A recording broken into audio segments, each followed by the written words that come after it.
ठंड में गरीब और अमीर बहन के घर में दावत।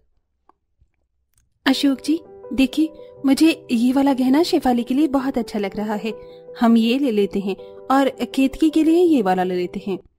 अरे तुम इतना अलग अलग गहना क्यों ले रही हो? एक हार 1 तोले का है और दूसरा आधे से भी कम तोले का है। दोनों का बराबर तोले का सोना लो ना। अरे इसका इसलिए हल्का सा लिया है क्योंकि क्या पता इसके गरीब ससुराल वाले लालची निकले तो इसका हार बेचकर खा जाएंगे। लेकिन हमारी शेफाली इतने बड़े अमीर घर में जा रही है, वहाँ और सोना होगा, और वैसे भी वो लोग अमीर हैं तो उनको अच्छे से देना चाहिए ना।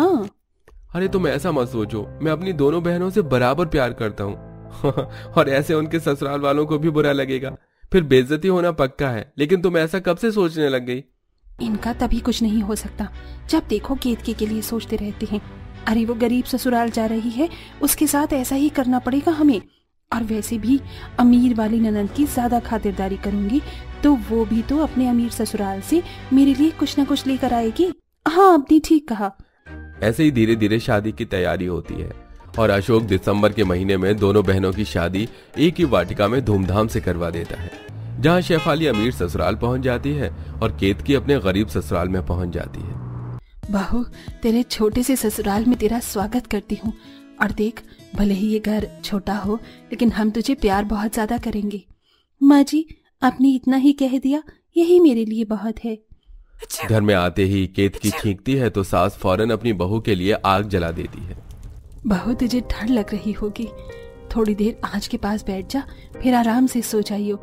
मैं तेरे लिए हींग सौंफ की पुड़िया बना दूंगी, जिसे सूंघने से ही कल सुबह तक तेरा जुकाम चिड़िया की तरह फुर्र हो जाएगा। माँ जी आप भी ना, आप बहुत प्यारी हैं।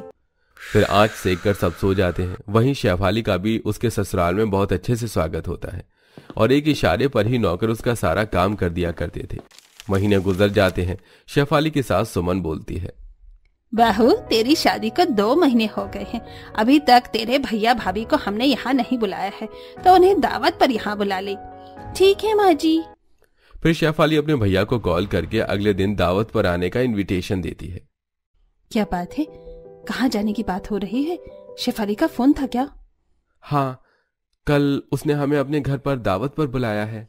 अच्छा, पहली बार उसके घर पर दावत पर जाएंगे तो हमें शेफाली और उसके ससुराल वालों के लिए अच्छा अच्छा गिफ्ट लेना पड़ेगा ना।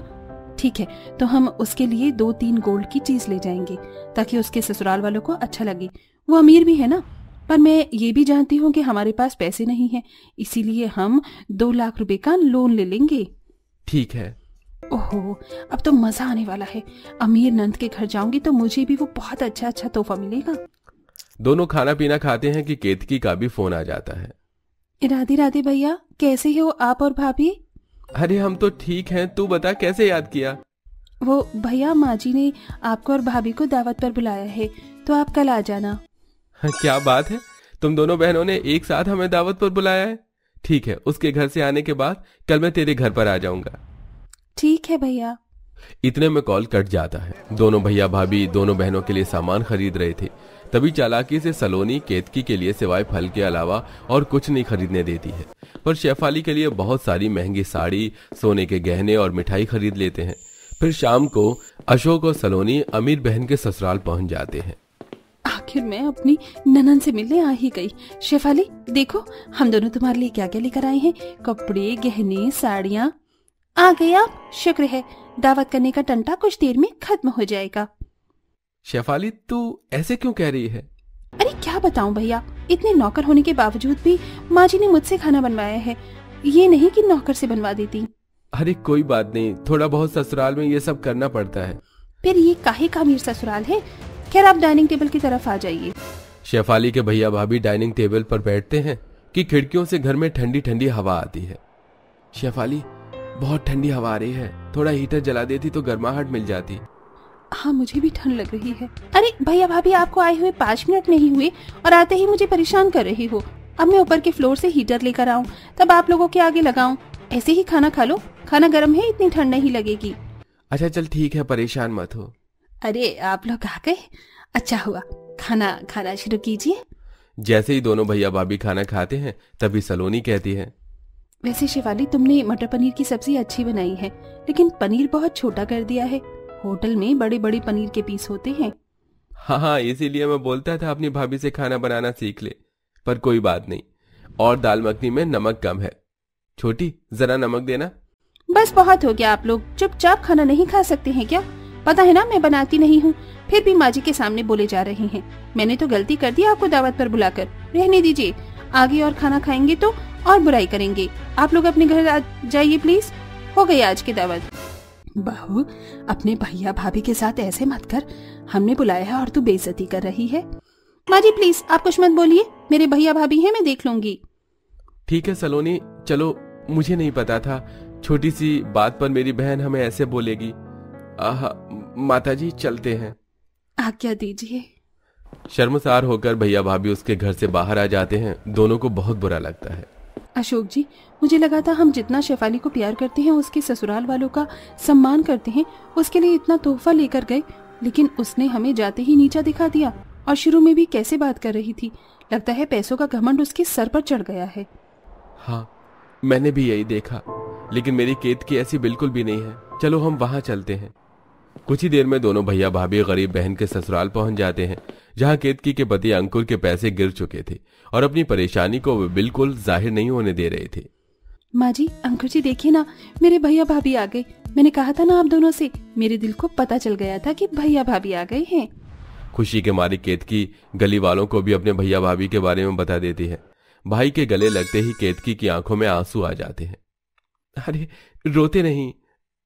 माताजी नमस्ते। नमस्ते बेटा, नमस्ते। बैठो बैठो।